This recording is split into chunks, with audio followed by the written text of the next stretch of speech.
Our trip to Ethiopia was an extraordinary moment of grace and a life-changing event for all 8 representatives from the Diocese of Bridgeport.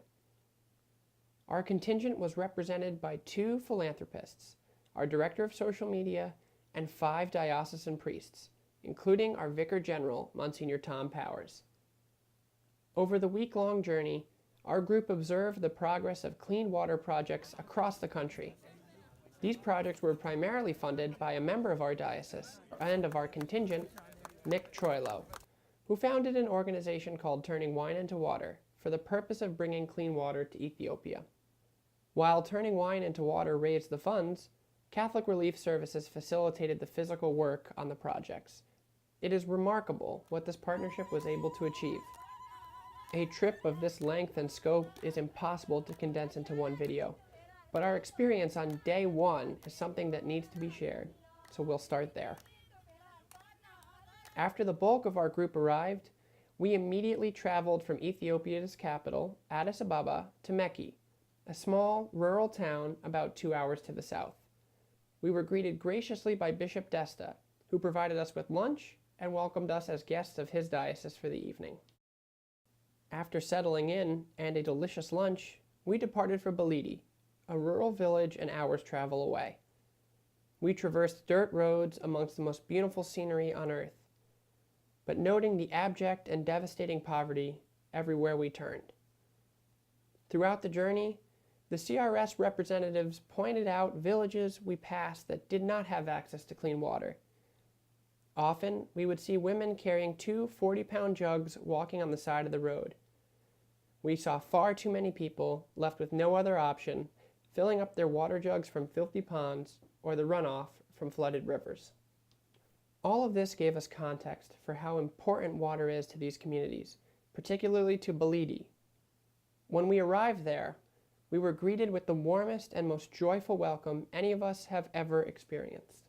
Miles outside of the village, we were greeted with an honor guard of motorcycles and horses. People lined the streets, cheering and clapping, crying tears of joy, singing and praying.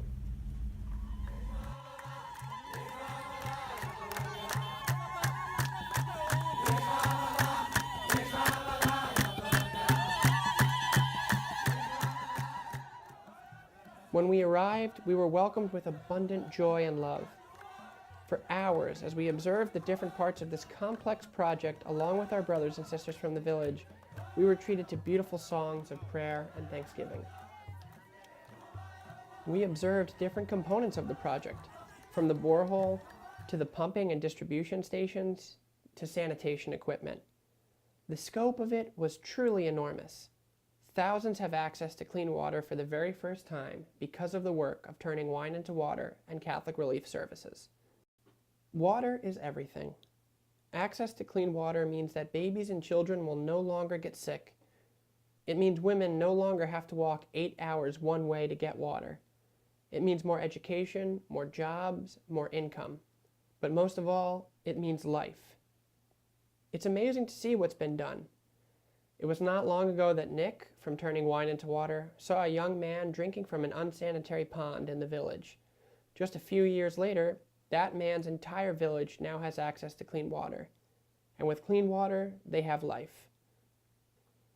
There is still more to do in Ethiopia and throughout the world, and it is our responsibility to help. Each of us can play a small part in helping our brothers and sisters. And that's who we're talking about here, our brothers and sisters. In Ethiopia, we were taught a beautiful lesson in who exactly are our brothers and sisters. In a rural village on the side of the Continental Divide, we were welcomed as family members and greeted with warm smiles and open arms. There was no suspicion, no hatred, no fear. Nobody felt like a stranger. It felt like greeting family members who had known each other all of their lives. If only we always treated each other that way. This has been the Diocese of Bridgeport Special Report.